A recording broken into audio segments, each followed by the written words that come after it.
Hey yo, thanks for stopping by. Sorry this is so delayed. I think our internet connection is resolved to some degree. So, in light of October 11th, Japan opening borders, this is an AMA as quick as I can to kind of help friends with questions. So, I hope you find this useful, helpful. If not, let me know in the comments. If you have further questions, let me know in the comments. But without further ado, let's get started. Sorry for like how intense the window light is and the noise. There's something going on outside. But let's get started with the first question. Making the most of the time plan and whether it would be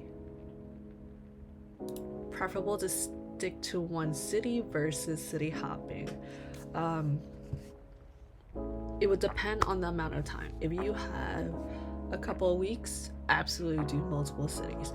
If you have like 10 days, it might be best to stay to 1 to 2 major cities, just because at the time sort of, I don't want to say lost, because the traveling is an interesting experience if you come from like a country like the US who does not have great transit. What type of route to see major sites given a span of a week? It would depend on your sites, honestly. The way we had planned it when we visited previously was that we would kind of gather a bunch of sites, put them on a Google map, and find where kind of like the largest cluster of interest was, and we would go there and try to do as many as possible, or we would see like along a travel route how many we can hit if we ride to the farthest point and make our way back to where we were staying. So it really depends. Some sites are farther apart, some sites are all together. It depends on what you want to see and where.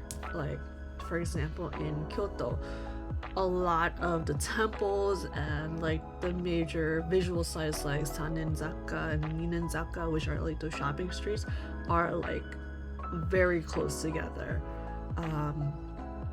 Whereas like in Tokyo, like the famous Asakusa area with Sensoji Temple and the giant lantern is also, it's northish compared to like the likes of like Shinjuku and Kabukicho and things like that. So if you're okay with spending a fair amount of time on the transit system, you go wherever you want. In kind of like the same vein, just for an example, when we came a few years ago, we had 2 weeks. In our 2 weeks, we went to at minimum 5 major cities. It was a very intense tour. We did a lot of walking, we did some running, and the way we had planned our trip is not for everyone. We are very intense with how we were managing our time. So that means we were constantly out doing, seeing, eating, but we didn't spend a lot of time resting. So while it was fun, it was exhausting. And that's just how we did it back then, because we didn't think we would be here again. Jet lag. Jet lag is a very interesting thing, and it varies by person, honestly. It really varies by person because, again, for example, when we came last time, we got here kind of like early evening. We both went out, we got some snacks, we saw a couple things, but we got back and it was like 9 o'clock, and the excitement and adrenaline of like travel and arriving had finally worn off. So for me, I pretty much just went to sleep per usual, woke up the next day and was fine. For my husband, he did the same and was fine. However, this time around, again, we got here like in the evening. I went to bed. I was fine next day. My husband actually took quite a toll. He did not adjust for at minimum like half a week. He just couldn't get into it. Was always exhausted. So in terms of how to deal with that, just sleep if you have to. Take naps. If coffee is more your thing, I don't recommend it, but do what you gotta do. But make sure you get rest at some point, like good restful sleep, because nothing is more miserable than being on vacation and just being completely like low thresholds like the whole time, like low battery. Just, it's not fun. So if you gotta lose your time to sleep, lose some time to sleep. It is what it is.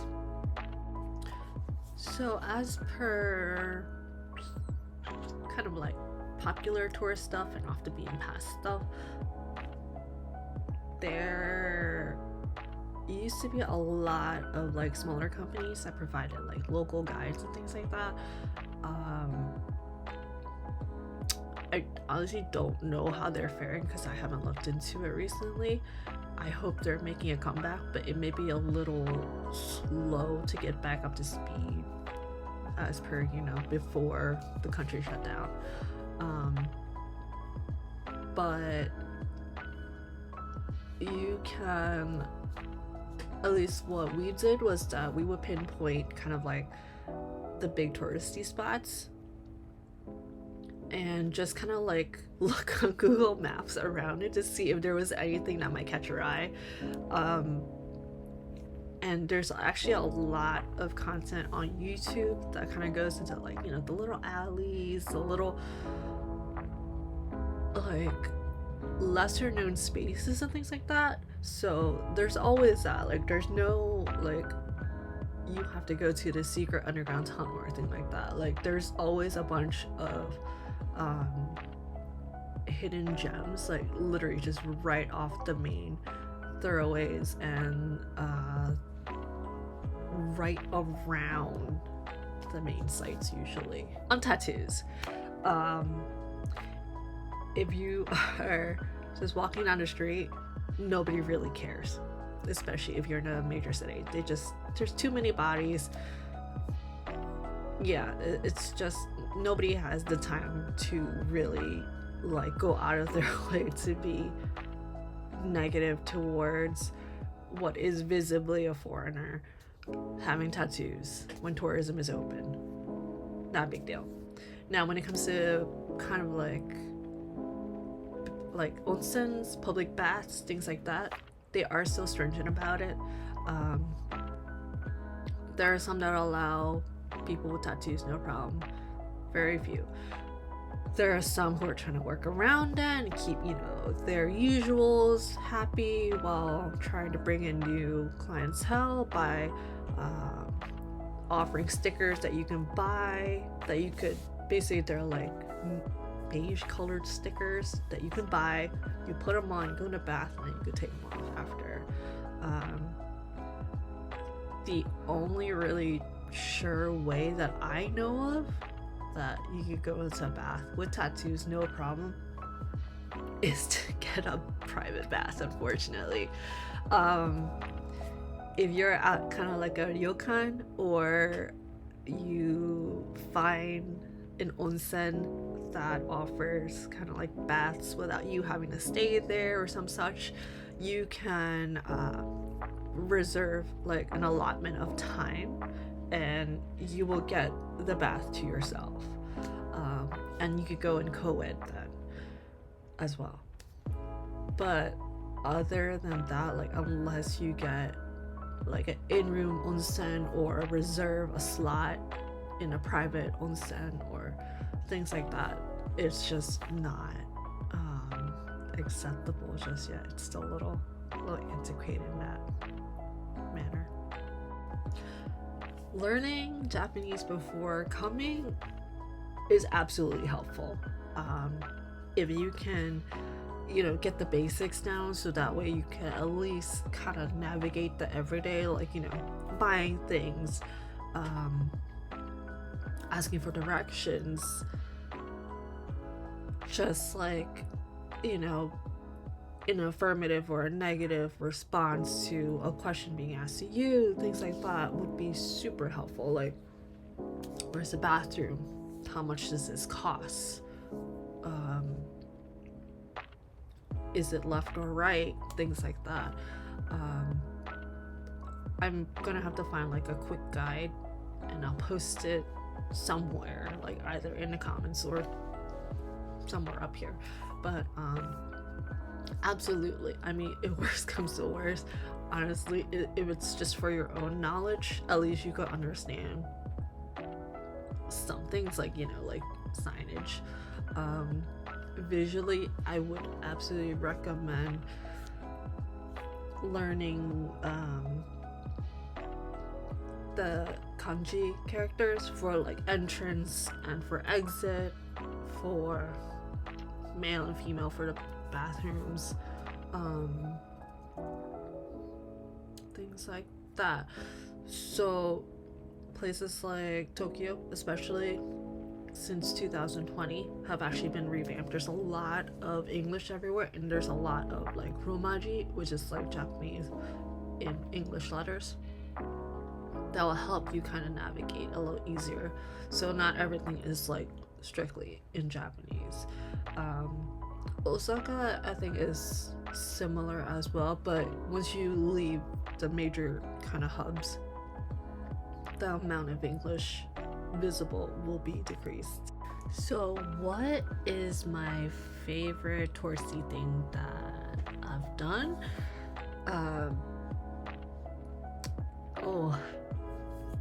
We've done a lot of stuff, like a lot, and the one that kind of sticks out in my mind is that if you are in Tokyo, I gotta check whether they still offer this or not, but there's something called Yakata Bune, which is basically a river tour. You get on this kind of like older style boat, and you get dinner, and or lunch depending on what time you go, and you get a tour, and you get all you could drink beverages, and it's kind of like a floating restaurant, and it's really kind of fun, especially if you have a bunch of friends with you. We went with just the two of us, and across the boat was like a group of like middle-aged men, and man, they were having such a good time. So it's a different experience, absolutely. I guess what comes to mind second is just going to Miyajima, which is the island with the giant torii gate. And as of like maybe last week, all the scaffolding is gone because it's been under renovations for the past several years, and it is now completely visible and renewed and freshly painted, and you can kind of go up to when tide's low, and there's deer on the island. They're much friendlier than in Nara, but we go there at least once or twice a month. What is the best season to visit? It may sound cliche, but the best season is the season you visit. There are pros and cons to every season. Personally, I don't recommend coming in the summer. It is so hot, but summer is when the majority of things like matsuri happen. So if you could bear the heat, there's a lot of like street festivals to be kind of seen, to be experienced. So yeah, so Japan is a very seasonal country. There's always something every season. It just also depends on where you are and how they celebrate various holidays and things like that. So personally, just because I'm biased, I recommend autumn. The days are still a little warm, the nights are definitely cool, the leaves are changing. It's good. It's like shopping and browsing in stores is kind of pretty much the same as in the US. There's no real difference, really. The only one that I can think of is that there are no you don't get bags with your purchases, so you bring one or you buy one. It's your preference. If you want to carry on an eco bag, save 5 yen here and there. And you will be asked at every store whether you need a bag. The konbini, buying clothes, anywhere. So be prepared for that. In terms of things like clothing retailers, most changing rooms will have a step up, so you will have to take your shoes off to go into the changing booth. Some places may provide this, some won't. It just depends on the place and their clothes. But there's something like a makeup net, which is like a beekeeper sort of hood thing. You put it on, it prevents the makeup from getting in clothes. That's about it. Take it off and, you know.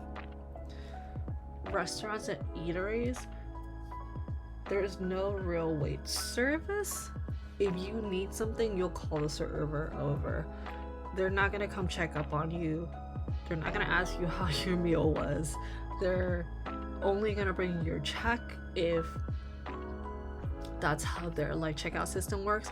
Or if anything, you'll take your like code or your QR or your little ticket number to the register and pay when you're done. That's about it. Each table generally has a call button, or you just raise your hand up and sumimasen and excuse me. But other than that, right, so kind of on the topic of LGBTQ plus, I'm sorry if I'm missing some letters or if I said them the wrong way.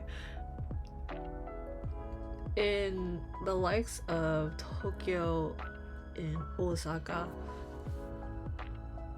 I cannot say 100% from experience or things that I've read or anything like that, but there's so many people and like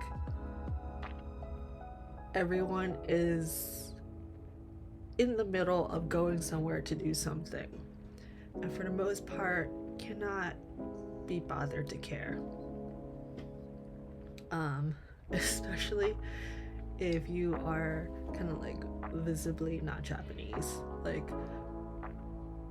I've literally had people go out of their way to walk further or not sit next to my husband and I because he's not Asian.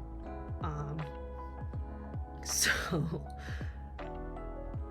I cannot say for sure how people will kind of react or act in slightly more intimate sort of situations like stores and things like that. But for the most part, like people just can't be bothered, even less so if you are not kind of like Asian looking.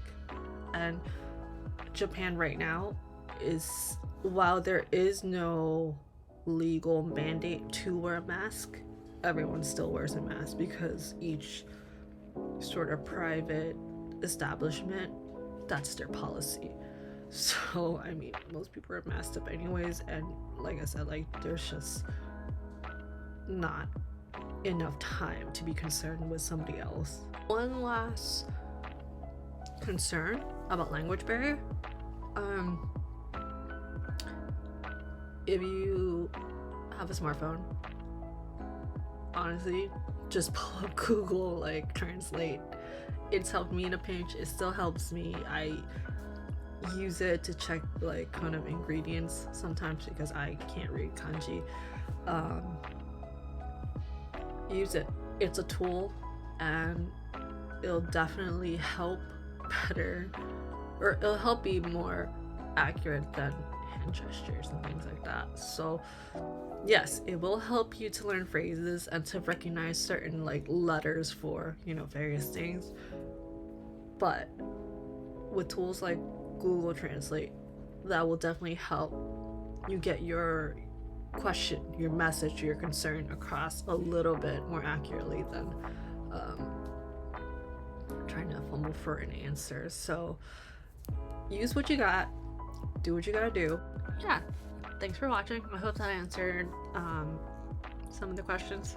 If not, ask them in the comments and I'll try and get to them in the comments or next video. But yeah, hopefully it was helpful. Yeah, thanks for watching.